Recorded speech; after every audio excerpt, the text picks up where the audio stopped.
Hello, wonderful people. How's it going? Today, I have the absolute pleasure of being able to talk to Sarah Craske, the owner of F45 Cambridge Station and the founder of Outtrain. Now, we've been wanting to fit this conversation in for a little while because I've been following the work that Sarah has been involved in for quite a while now, and we just had to figure out our timings, and today is that day. Now, for those of you that are unfamiliar with F45, it's an exciting type of workout that mimics really something that's quite popular in society at the moment. They are intense. So I managed to have the pleasure of being involved in a couple of these, and it's safe to say I was sweating from literally minute one all the way to the end. You can burn upwards of 750 calories. It's an absolutely insane workout in a really amazing environment.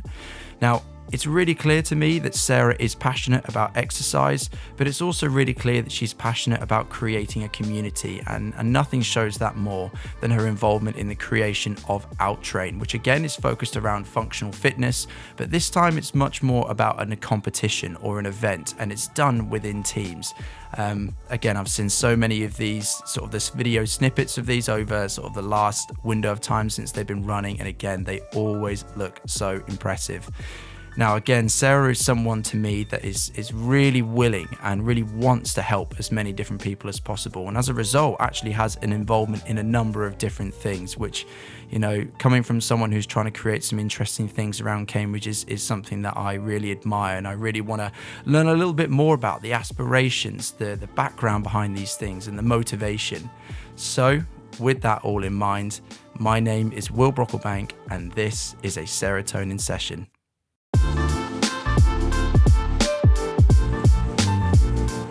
Sarah, thank you so much for joining me today in the in the new setup, but not a long setup. We're gonna have to move to a new one with a house move, but you know, I'm not too bitter about that or anything. You might get some AC.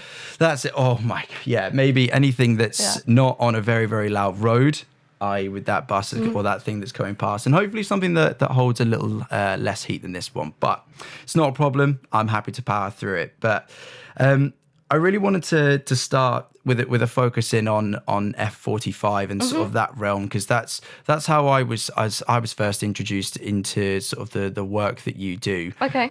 But what I understand is that you were originally working in London, and it was actually within London that you found your first F45 location. Was it the first one that was in London? Yeah. So yeah, you're right. I was working in London. I guess my career and my life wasn't necessarily fitness back then. So I kind of got into fitness, I guess after a break, not doing very much. Like a lot of people get to a point where they just are a bit unhappy with their bodies. They don't look the way that they should, or that they think they should in a certain dress. And you just kind of hit this point where you're like, I'm going to join the gym. And I started like that, just joined normal gym. And then I met Callum, who is the head trainer at F45, who Shout out to Callum. Yeah, I'm going to chat about him later on for sure. Yes, and I was training with him. Like, he's been my PT for a long time and still is even now, actually. And while I was working in London, just got sucked into trying all the boutique classes. So Barry's Boot Camp, One Rebel, all of those. And then I started doing F45. So the first one opened in London, in Tottenham Court Road, actually. So I joined that, and I just loved it. Like, I loved it from the moment that I went, and I still do it now, like 5 years later, and I'm still not bored of it. It's just different every day. I'm sure, you know, we'll go on to talk about what F45 is, but I was just, I guess, hooked on it. Yeah, I went nearly every day. And at the same time, had in my mind there should be something like this in Cambridge. Not necessarily an F45 at that time, but something in Cambridge. So on a Saturday when I wasn't working, I had something similar to do back here. And, you know, one thing kind of led to another, and it was just a few conversations through meeting people at F45 really that kind of triggered the idea that we could open one here. But yeah, it was from being a member and just loving the concept, really. It was a little bit of a passion that kind of has now grown a lot bigger than I expected. Yeah, I mean, it's where the Cambridge F45 space is now is absolutely amazing, and it's interesting you say that you were sort of trying to worked through all these different sort of booty workout-esque type situations, and then you ended up sticking with F45. It's within even just like the first class. Can you remember, like, was there like a specific component that you just sort of you were part of, and you were like, oh, this is all me? Yeah, so F45 is split between two different days. So we do cardio and then resistance, although the cardio has some elements of resistance in it more so now. But back when I started, it was very clear, like cardio days and resistance days. And I actually didn't like the resistance days. I found them really faffy because they weren't conventional weights. It wasn't a conventional bar or dumbbells. There was a lot of equipment that I just wasn't used to using, but that is what functional training is. But back then I just found it quite difficult to enjoy and get my head around. But I was completely hooked on the cardio classes. I was one of these people that just thought the more cardio you do, the better. And obviously you kind of learn that's not the right thing. But yeah, that was where my mindset was at the time. And I just loved all the different movements, and it improved things like my balance, my agility, stuff you don't really set ever as a goal, but you just notice a few months down the line that that's improved. So I think it was just the fact that I came out of those classes feeling like I'd really worked. You know, I had 10 minutes to shower, refresh myself, get on a tube and go to the office. And you know, you come out of those classes and you actually just need to sit for 10 or 15 minutes, not get onto a busy tube. But I just love that feeling that you get after it. And I still love that now when you get a really good class. Well, I mean, again, that's speaking from experience. You know, I know just how tough those classes are. I think I've managed to do two variations of them. One of them was the hybrid, which was more... You did a Friday, didn't you? Yeah, I did a Friday. And then there was another one, which I think was a little bit more tailored to one. But I remember for both of them, I came out of there like exhausted. Yeah. You know, I mean, I completely resonate with that sense that you come out, it's in 45 minutes and you come out of that 45 minutes and you feel like you have worked. Yeah. And I cannot even imagine what it was like to get on a tube after one of those workouts. Well, the studio there was quite different. It was down in a basement, Tottenham Court Road. So there was no AC, no ventilation, nothing, but it was just great. And going back to, I guess, what you said, like what one thing was it? It had to be probably for me, along with the workouts, the coaches. Like they were really, really good coaches. They loved it. They would push you. They, you know, knew you really well, which is what we try and do in our studio as well. But that was the main thing for me, that you felt part of something and you felt that you were recognized and that you were challenged each day. Comes back to that sense of community again, doesn't it? You feel like you're part of something that's just bigger than yourself. You feel like you're surrounded by these like-minded individuals, and you get to almost progress to, you say, a common goal. Like it's not really. Everyone obviously is tailoring their own experiences to their own desires and needs, but you feel like you're part of something bigger. And again, it's interesting to then know that you made that decision, that obviously you were enjoying the experience itself and actually being involved in it, but you almost saw that opportunity for there to be something like that within the Cambridge space. And you'd had a sort of a background in being a head of retail. I think it was as well. It was to do with a marketing director and things like that. Yeah. So my retail role kind of encompassed everything really, anything commercial. So I guess sales, marketing, property, people. So quite different in the sense of it was a huger scale to what I do now, but so many elements kind of play into this, right? You have to be commercial to run a business. You have to have good people skills, you have to know your market. And you have to be able to plan. So it did kind of equip me to be able to do this, I guess. Well, that was what I was actually interested in, was, you know, because again, as you say, you could list off, you know, 10, 15, 30 different skills that you've probably gained from that's led into you to be able to sort of run F45 in the way. But would you say that, because I know they're not necessarily the full connection, you know, they're not exactly the same, but has there been one lesson or one skill in particular that you have taken from your sort of previous world, and then you've been able to put that into F45, and you almost sort of even now can really reflect and say, wow, as a result of that skill, I've been able to accomplish this? I think there's a skill, and then there's also an attitude, I guess. So I think the skill has to be planning, I suppose. Like I do like to plan. I love a to-do list. I love a spreadsheet. Don't we I all? just love the process of updating that. If there's not a plan, then nothing will work as you visualize it, you know? And I had to plan before. I had to plan like a year in advance. You have to have sales forecast. You're always kind of measured by your targets, but you had to plan to be able to be able to communicate your plan, and have kind of clear objectives, but also and this is what I learned, I think, the most through lockdown, is you have to then be agile enough to change your plan when it's not going the way that you want. So yeah, I guess that's the biggest skill. And then the attitude is just to keep going. When something's not working, be able to kind of change your goalposts, change your directions, and keep going with it. Yeah, I think that especially in the window of time that you opened it, because were you able to open and then you got hit by the lockdown, or was it like you almost were ready to open and then you got impacted? No, we did open. We opened the September before, so we actually had quite a good run. We spent a lot of time on our pre-open. We were in a new building, so it was knocked back a little bit longer than we expected. So our opening date was a bit later than we expected. But that's me as well. Like, I'll always want something sooner than I can have it. So I probably started planning for that even too early. But yeah, we opened in September and then had quite a good run through. Like Christmas and then New Year is obviously great for fitness. And then February and March, obviously things started to change.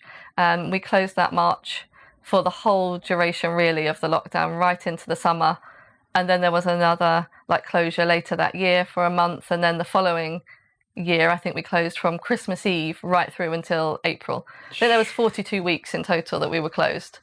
So, I mean, when you talk about having to shift your business model and trying to make it work, because for those of you that maybe are unfamiliar with sort of the Cambridge space, your actual location is right by the station itself, and that obviously incurs certain financial issues, especially when you're not able to open for that window. But the financial issues aside from that experience, what made you decide that that was the space that you wanted to have the actual F45 facility? Well, Cambridge is tricky, as you know, to find property.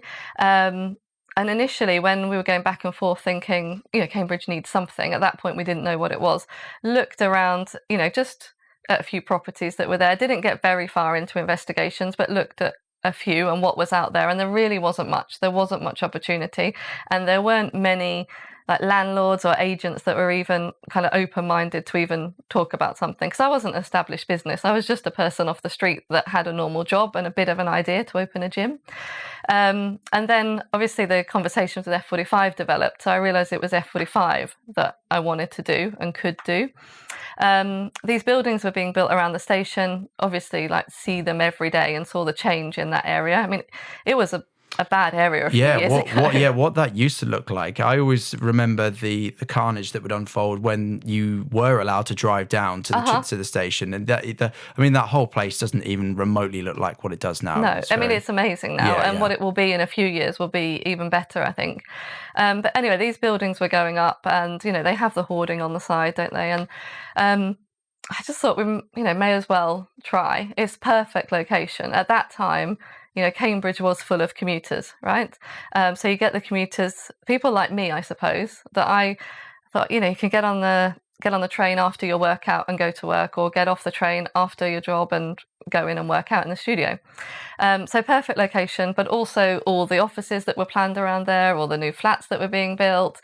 It was just a central point in the town that just seemed to work. And so that's really why we went for that area. We just thought commercially it was the best area.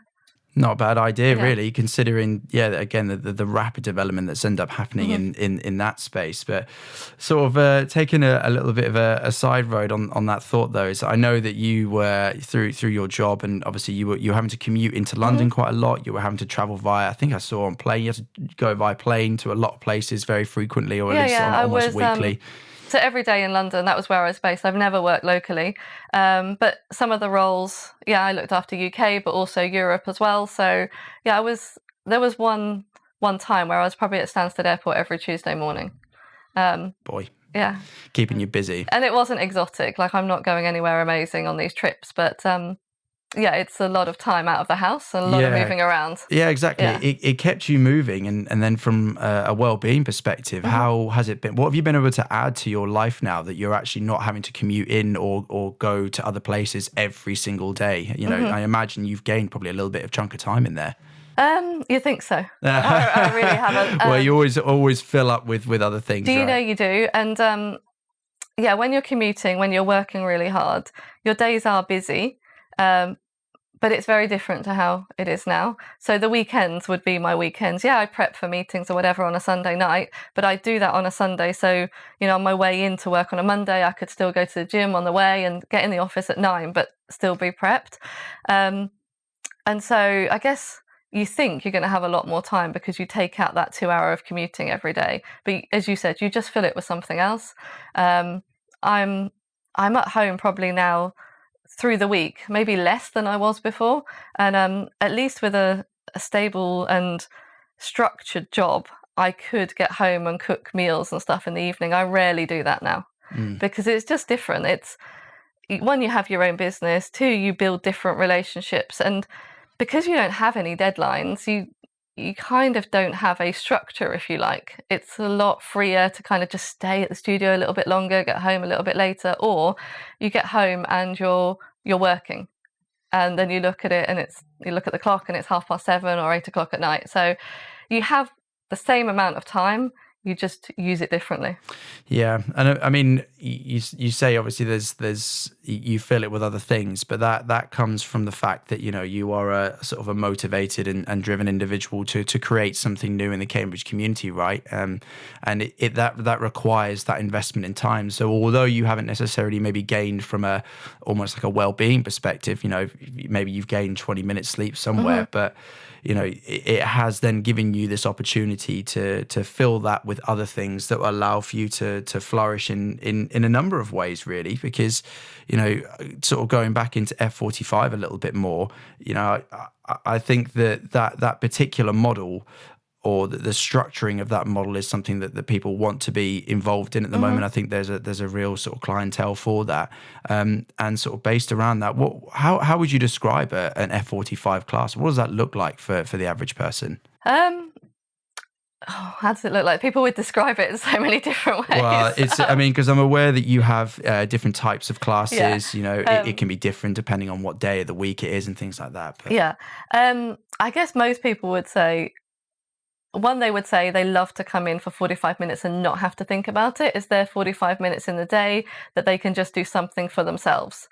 The workouts are always different, as you just alluded to. So every workout is different every single day, the timings, the structure, the format. So although you might know that it's always cardio on a Wednesday or it's always like a hybrid class on a Friday, you won't know what those exercises are, and the timings and the format changes so regularly. As time goes on, people get their favorite classes, the ones that they know are like longer sets or sprint sets or going to be more kind of heavy lifting. So people become familiar with it. But I guess it just keeps challenging you. I always say that to a beginner, you can just go next to the person next to you can be lifting double the weight to you or doing twice or half as many reps as you, but it doesn't matter because all you're looking at is the time on the clock and doing what you can do in that time. So everybody, I think, just goes in there and gets what they want from that class. You can keep progressing because you'll push yourself as your fitness improves. As you can push yourself more in that time, you will. But if you're just coming in because actually it's just your 45 minutes of the day, you don't necessarily want to do a fitness competition or be the strongest person in the gym. You just want to come in because it's part of your daily routine and it makes you feel good about yourself, or you're just seeing a friend. You can get an equally good experience from it. There was a particular word that you used in relation to your London experience, which was that idea of boutique fitness sort of styles, right? And I feel that the F45 falls into that sort of realm. So, because I know that, someone that's very motivated by the sense of community, bringing people together, creating opportunities. Who do you think F45 is for? Because naturally, just in the situation that we're in now with costings going up and things like that, obviously I know that with the concept of boutique comes a little bit more money, but who do you personally perceive F45 is for? In some way, it can be for everybody. So it's accessible for everyone in different ways. The price is a little bit higher, I guess, because of what we deliver. And you're right, that kind of boutique experience and everything that comes with being in a property near the station and having to run a business. So, I can't sugarcoat it and kind of and say that absolutely everybody can come. I know, unfortunately, they can't. But they can in a way, whether it's a drop-in class or whether it's a membership. People can access it in different ways. But in terms of like more kind of demographic, we have all age ranges, all lifestyles, all backgrounds, all professions, all abilities. There's such a mix. Like, I never thought when I opened it there would be such a broad mix, and there is. I mean, London demographic for F45 is 25 to 35 year olds. And 75% female. We are very different to that. We have 18, I think actually our youngest member is 17, right up to a lady that comes that's like in her late 60s and is amazing. We have all age ranges.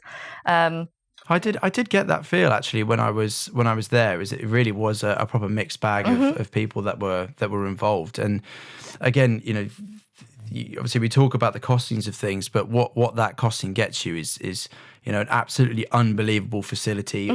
Every piece of equipment that you use is really high end. You've got 2 coaches or trainers that are in there for every single one. There's on the Saturday there's a DJ playing in there. It is full to the brim with just what you would if I had sort of that if the money situation was more on my side, I could completely see why I would want to be involved in that. And you're so great at giving opportunities for people to have free classes or reduced cost windows within the year and stuff. So as you say, there's ways in which people can be involved. And talking about maybe those that are there a little bit more consistently, you make reference to the staffing that was there was a real motivating factor for you. Now that you are in the process of actually running one yourself and you're really heavily involved in that process, and you've talked to all your clients and things like that, have you found that there's actually something else within the F45 model beyond even maybe the sort of the more fancy or the show off pieces or the showcase pieces? Is there anything else from F45 that acts as a massive motivational factor for your clients? I think it's all the bits that you just listed, not just the community, because the people make the community, right? I have created a community in the sense of bringing the people together, but it's those personalities that actually are the community. So they've kind of formed that themselves. And every time new people join, they add to that. So that's just something that happens quite organically. I think all the extra things are the things that you mentioned. Yes, we have the DJ on a Saturday. It just makes that day a little bit more special. We work with people that we discussed earlier. James Downs, he provides the yoga. Shout out to James. Loads of like little connections that we've made and loads of things that we kind of add in. We're always putting on like extra kind of workouts for the members if we can, like member socials, anything that we can add to it, we will. And it's part of that is because we just love mixing it up, routine and structure are great, but so sometimes just throwing in something different. And why wouldn't you do something different? Yesterday we went to Eddington, did the workout on the rooftop. It's just something nice to do. It's sunny. It's a new relationship to make. It's a new area of Cambridge. People might see F45 that haven't before, but also some of our members that came had never been to Eddington, this area of Cambridge that, they've just never been to. Worked out in the sun on the roof. We all had brunch together. Matt from Kota, where we had brunch, him and his wife have been members at F45. So you just build these relationships and hopefully you give them something back as well as them coming in the studio and giving us something. So I think that's what's special about it. Yeah, it's the network or the web of connections that form through that shared unified space, which is F45. And you listed off there, and as I'm very much aware of so many different scenarios where you've expanded extended beyond just sort of your normal sort of class routines. And I'm sure you play a massive hand in the structuring of that. But someone that definitely needs a little mention here is Callum, who is your head trainer, I believe. So, I mean, shout out to Callum. I mean, he's a fantastic guy, and again, is clearly a really, really hard worker. But where did the relationship between you two start, and what has that relationship allowed you two to do with Cambridge F45?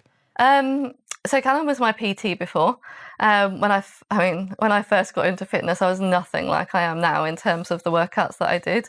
And yeah, I have to say, he's brought me from having no level of fitness at all to where I am. Yes, I get up in the morning and have the motivation to do it, but I get bored very easily. So the fact that I've kind of stuck with him for so long is testament to the fact that he's always like challenged me and adapted our sessions and put up with the days when maybe I was in a little bit of a grump. I guess we formed quite a good relationship as him being my trainer and me being his client. That relationship was good enough for us to then start exploring other things. So we did used to talk about what classes I would do in London, and he's very good. He's good at knowing what's going on in the fitness scene. A lot of people can just get stuck in their bubble, but he isn't one of those people that would just look at what he's doing day to day in Cambridge. He would always see what's out there in the rest of the world or in the rest of the fitness world. So we would do classes together in London. And obviously when I did F45 and I was going back to my PT sessions with him and talking about F45, I don't think he really kind of got what it was. I wasn't great at articulating what it was.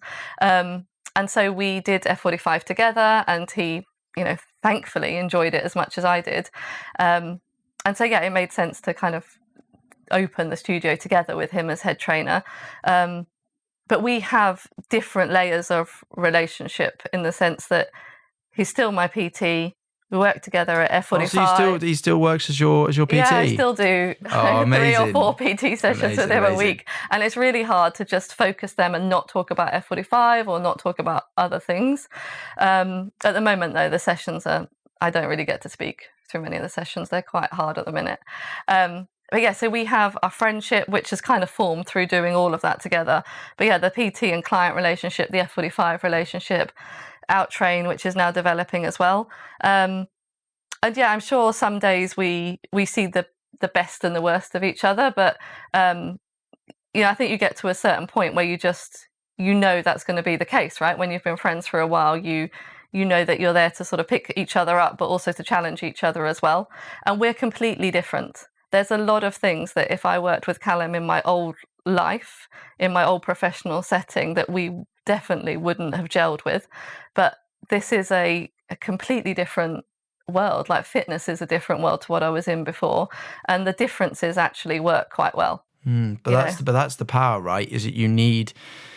There's almost less value in you being exactly the same person who offers exactly the same skills. Really, it's about having two different people who, when their skills come together, it actually allows you to expand and to create new things. And obviously F45 is sort of is your baby. It's the one that's sort of your day to day.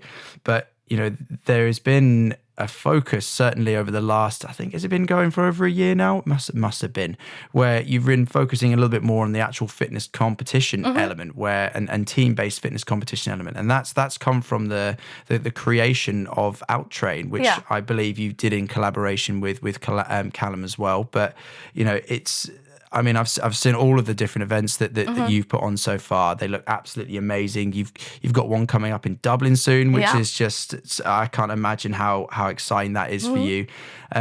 But obviously you can see the relation between sort of the functional fitness between the two. But when you first started F45, did you think that actually that you were going to start going down the route of creating a fitness-based competition outside of F45, or is that something that just naturally developed? Honestly, when we started F45, I thought we'd do more F45s. That was the plan. We will do another studio, then maybe another and another. But actually, going back even further, I never intended to leave my job. F45 was going to be something that I went to, worked out, and then just went to my normal job. So the intentions changed and still change now day to day, because the world that you're in kind of moves around and you have to just evolve. So no, the intention was F45 and developing that. And Outtrain came around because, me, Callum, we were doing different things. We were going to things like Turf Games, which is a big functional fitness competition. I actually met the founder of Turf Games at the F45 that I was a member at in London.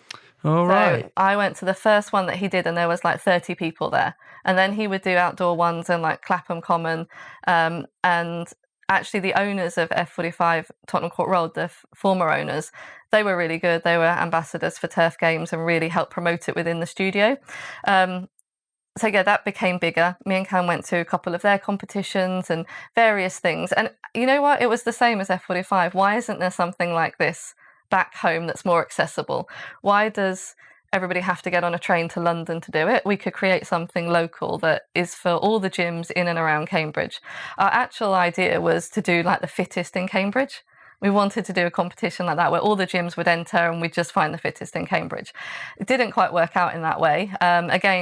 The pandemic happened because we started to talk about Outtrain just before the pandemic. And then in between the two lockdowns, we just had this little pop-up secret location workout in the chalk pits in Cherry Hinton. And that was the first. Not. We did. Right. We snuck in there one Sunday morning and we just pinned the location of the workout an hour before into the group of everyone that was coming. And it was very basic. We couldn't take much equipment there. We had sandbags and ropes and we just used the environment that was there. But it was really cool. As if you're in the chalk pits. Can't believe that. It looks cool. Really good, Yeah. If you could get that for a big scale event, it would look amazing, drone footage across there. So we did that. And then we had a friend, Ollie, who had a gym in Essex, around a farm. So we had another event there and things just grew. And yeah, I guess once we got the taste for it, we kind of thought, actually, there is a demand for this. Not the original demand that we thought. We did get some support for some great people around here, but we also got a really big support from the F45 community as well. Other F45 studios jumping in, and they still put in a lot of teams now. And actually, we did an event back in May for all the F45 network in the UK. The HQ actually asked, would you facilitate something for all of the studios to come to together? And we had a big event down in London, 42 teams, all F45 members and trainers. So it's really, really good. And yeah, now our next one we've got in Dublin and then one in Cambridge again on the 29th of October. That's exciting. It's an exciting development because even that was sort of one of our first conversations when we first met in a coffee shop somewhere down Mill Road. I think I think you'd run maybe a couple of Outtrain events by that point, but it still felt very, very fresh. And as you say, you came across a couple of hurdles in terms of maybe the first direction you thought you'd go with it, but where it's going to now, you can see this becoming sort of actually really staple events inside of Cambridge, but also outside of Cambridge. It feels like you've now have been able to sort of gather that sort of crowd, that sort of audience, that actually people from different locations around the UK are really quite willing to be involved, and which makes me question beyond. Let's say we're taking outside of the F45 space. I'll allow you to be in Cambridge if you wish, but where would you say would be a dream spot to host one of an Outtrain event? Where would you say you would love to do it? Because you've already hit some pretty great spots already. Do you mean area or specific location? Yeah, what sort of setup would you like? So would you like it to be a rooftop, or would you like to be out somewhere in the middle of nowhere, or what do you think you would hit? Originally, when we started talking about Outtrain, and me and Callum discussed this quite a lot, how do we want Outtrain to be? Because we're very aware that trends change and we don't like things to stay the same. And so I guess an ideal for us would be to go back to what we originally wanted it to be, which was more endurance based. So we'd love outdoor space with open lakes and things like that. So you could build in a real kind of endurance element, swimming, running, whatever, but also still keep the functional side of it. So really big open space with open lakes, somewhere like Snowdonia. There's a really good fitness events company that do a great event in Snowdonia with the lakes and the reservoir and everything, and it looks amazing. So that would be one thing, but also just to keep building relationships in new cities. There's really good event spaces in Manchester. I don't know whether you saw where High Rocks hold their event in Manchester. No. That event space is amazing. We'd love to do some in some big nightclubs That would be really that good. would be very, very cool. An airfield along the runway. So we found a beach in Dublin. But this is the thing, right? Is that I think that there is power in obviously having the high quality equipment and really well structured, organized things. But it's also actually the setting, the surrounding you're in. It can add that next level of motivating factor. And again, sort of thinking about what Outtrain is and where that can go. It really does feel like actually that you've got this opportunity, really, this opportunity to grow this into something even larger than maybe you even first anticipate.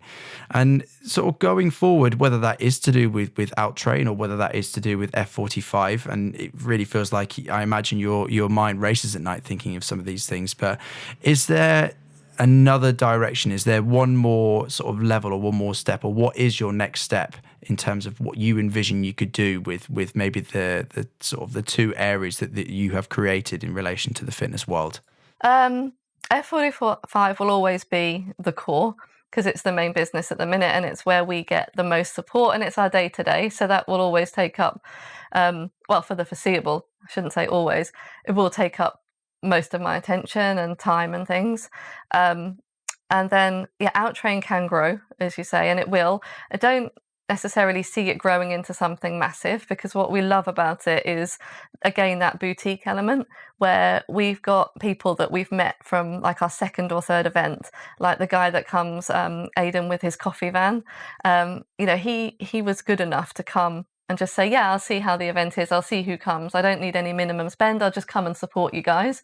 Now he comes to all of our events. The DJs, I mean, they're the stars of our show, really. Everybody says it would be nothing without the DJs, Ed and Sean. And again, there are DJs from F45 too. But those relationships in Outtrain is what makes it Outtrain and what returning teams like to see. And they build those networks. Again, they build their friendships. So I don't see it getting mass. So you would have like 100+ teams. I see there being more events and it changing and the types of workouts changing and us just evolving to keep challenging people or to give them new environments and something new to do every time. So it will grow in that sense. It will grow and it will just keep being different and keep surprising people and keep exciting us. And then I guess if there's one more layer on top, it has to be to just add the retreat side of things. I was going to ask about that because I think you launched one in the previous world, but it was Outtrain retreats. But again, what inspired you to take that route? Was it to almost create this wholesome, this all-inclusive experience in addition to the workouts? I guess so. And we love working out in the sun, right? Don't we all? A lot of what we do is because we enjoy it ourselves. And so, it was taking workouts and taking travel, which are mostly two things that people love, and combining them, but not necessarily a retreat in the sense of a wellness retreat or a detox. It really was come and work out, so you almost need a holiday afterwards. Take the Outtrain challenge into retreat setting. And we've came back to that now recently, just kind of looking at venues and stuff, even in the UK, just to kind of, put our foot in the water and see. But it doesn't feel like, Europe is stable enough at the moment to go into retreats. Even if COVID is kind of getting a bit more stable, there's still so much issue with travel and flights and things. Currently we're looking at just trialing it in the UK, seeing how it goes, seeing how we actually can pitch the intensity of a workout in a retreat setting, or do we have to dial it back? Because actually the people that come on retreats won't necessarily be the people that put in teams on Outtrain. So we've got to give ourselves a bit of time to learn it before we can then go and do it bigger, I think. I think that's a really interesting concept to explore. I always think about with retreats going to somewhere like the Lake District in the first instance and doing doing a workout looking over some of the large national park lakes and things like that. But it really feels like you've got these sort of three prongs at the moment. One of them is obviously still very much developing, but you've got these three prongs that you're going to be able to explore going forward that provides an opportunity to get involved in exercise and community in loads and loads of different ways. And I'm really, really excited to see where all of that goes, really. And the last question, bringing it back into sort of the world of Cambridge, and it's something that I maybe just through experiences of what I've been doing, trying to run events and things like that, and making comparisons to other cities and things like that. But what sort of collaborations do you think need to happen on a local level in order for somewhere like Cambridge to have a little bit more of a footing in comparison to, say, somewhere like London? I mean, obviously you can't fully compare to London because it's just its own monster, but what do you think needs to happen within the Cambridge area from maybe just an exercise perspective to take it up another level? I think like more coming together. And I know that is, actually what a collaboration is, but more opportunities for people to network, I think, and to meet. And I guess part of Outtrain is like that. Somebody described it the other day, or described fitness events. You can go out, you can have a chat, and you can socialize with people without getting drunk. That's, how they viewed a fitness competition. So I think more things don't have to be Outtrain, but more things like, creating events in Cambridge that everybody comes together to do. I think that's the only way that you kind of grow your network and you start working with people rather than working against them. It is hard when you own a business. It's hard to open your doors and open your mind to other things and to let them in. But actually, once you kind of break down those barriers, you see that that's the way to let things grow. Yeah, I mean, it's something that I really sort of value about your attitude towards things, because just through previous projects that I've been working on, I've really started to develop that appreciation of the difference between the business and then sort of the coming together of a community. There is obviously interests that slightly differ for both, but there is a way in which those sort of collaborations can happen. And I think that you've been someone who has always been willing to explore those collaborations. And I think that with more people such as yourself, more people such as Callum and all those other people that have come together to help create F45 even to James, with what James is doing with the yoga project. Yeah, he started that from nothing. Yeah, and created a festival. Exactly, and I do really feel with places like Cambridge there is a demand for that thing, or there is maybe a desire for things like that, even when they don't necessarily fully know it at the time, right? But everything that you're doing, I think, is absolutely fantastic. I'm really, really excited to see where it all goes, and I mean, it's a massive thank you for coming to have a chat with me today, because it's a story that I'm going to continue to follow, and hopefully it's something where you and I are going to be able to collaborate multiple times in the future. But will you put a team into Outtrain? Is that what you're saying? Boy, okay. Well, I might need to step up into a few more F45 classes to get myself ready. But you never know. Maybe I will make my return into there. But for everybody out there, please do go and have a little look at the F45 Instagram page. Go and have a little look at the Outtrain Instagram page and all their websites and things like that. And follow Sarah. Always just bring those words of wisdom, those words of positivity. But in the meantime, Sarah, thank you so much for coming to join me today. Thank you. It's great. And until the next time.